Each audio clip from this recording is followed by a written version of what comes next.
Latar belakang pendudukan Jepang di Indonesia. Latar belakang kedatangan Jepang ke Indonesia adalah kekayaan alam yang dimiliki Indonesia. Kekayaan alam yang ada di Indonesia membuat berbagai bangsa tergiur untuk menyerang dan menguasai Indonesia, termasuk Jepang. Awal kedatangan Jepang ke Indonesia berawal dari keinginan mereka untuk mendirikan persemakmuran Asia Timur Raya. Keinginan ini ditunjukkan melalui serangan Jepang ke pangkalan militer Amerika Serikat di Pearl Harbor, Kepulauan Hawaii pada 8 Desember tahun 1941.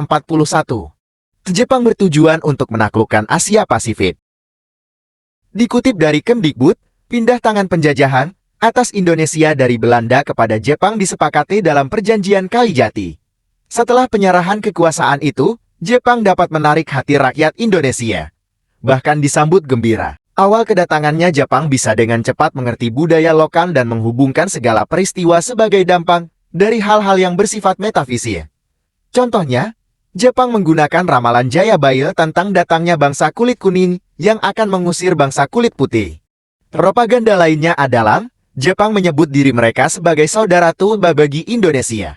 Setelah itu lahir gerakan 3E, yaitu Jepang Cahaya Asia, Jepang Pelindung Asia, dan Jepang Pemimpin Asia. Dampak kependudukan kebijakan Jepang di bidang politik. Kebijakan pendudukan Jepang pertama yang akan kita bahas meliputi bidang politik. 1. Penggunaan bahasa Belanda dilarang saat ini dan mewajibkan untuk menggunakan bahasa Jepang. Akan tetapi, agar rakyat Indonesia simpati maka pengibaran bendera merah putih serta penggunaan bahasa Indonesia tetap diizinkan. 2. Struktur pemerintahan yang ada Indonesia harus sesuai dengan susunan Jepang. 3. Pembentukan pemerintahan militer yaitu Angkatan Laut dan Angkatan Darat. 4. Organisasi-organisasi politik dibubarkan dan melarang aktivitas seperti rapat atau kegiatan politik lainnya, dan lain-lain. Dampak kependudukan kebijakan Jepang di bidang ekonomi. Tak hanya di bidang politik saja, Jepang juga banyak mengeluarkan kebijakan di bidang ekonomi. 1. Eksploitasi sumber daya alam oleh Jepang, dan juga mengeksploitasi sumber daya manusia sebagai kepentingan perang Jepang. 2. Makanan, pakaian. Pembekalan lainnya dari rakyat Indonesia diambil secara paksa dan tanpa adanya kompensasi. 3. Penggunaan bahasa Indonesia sebagai mata pelajaran wajib dan sebagai bahasa pengan di seluruh sekolah. 4. Perkembangan perguruan tinggi mengalami kemunduran karena banyak ditutup oleh Jepang di tahun 1943. Perguruan tinggi tetap masih ada yang dibuka yaitu Perguruan Tinggi Kedokteran di Jakarta dan Perguruan Tinggi Teknik di Bandung, dan Perguruan Tinggi Hewan di Bogor, dan lain-lain. 3. Krisis ekonomi dan inflasi terjadi sehingga rakyat sangat sengsara. 4. Aktivitas ekonomi yang dilakukan digunakan untuk kepentingan perang seperti adanya bahan mentah maupun semua potensi sumber alam. Dampak kependudukan kebijakan Jepang di bidang pendidikan. 1.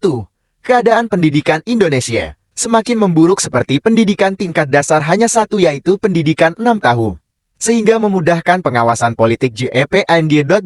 Bahasa Jepang wajib dipelajari oleh para pelajar. Selain itu juga harus mempelajari lagu kebangsaan Jepang, adat istiadat, kimigayo, dan juga gerak badan sebelum dimulainya pelajaran. Akhir pendudukan Jepang di Indonesia. Pendudukan Jepang memang sangat meresahkan, sehingga bisa memberikan dampak-dampak di berbagai macam bidang. Namun, rakyat Indonesia tidak lengah dan tidak pasrah begitu saja, karena harus berjuang untuk mendapatkan kemerdekaan. Karena Perang Dunia II yang masih berjalan, maka di tanggal 9 Agustus tahun 1945, diluncurkan bom atom yang bernama Fatmai. Bom itu dibawa oleh B-29 yang menuju ke kota Nagasaki dan Hiroshima, sehingga membuat dua kota tersebut hangus terbakar dan tidak tersisa. Peristiwa bom atom ini ternyata mampu melumpuhkan Jepang dan menjadi luka yang sangat mendalam. Terlebih di tanggal yang sama, Tentara Merah Uni Soviet menyerang negara boneka Jepang, yaitu Manchukuo, dan berhasil mendudukinya. Nilai-nilai yang dapat diambil dari pendudukan Jepang di Indonesia. 1. Semangat nasionalisme dan kemerdekaan. 2. Pentingnya persatuan dan kesatuan. 3. Kegigihan dan keteguhan pendirian. 4. Pentingnya kepemimpinan yang kuat dan visioner. 5.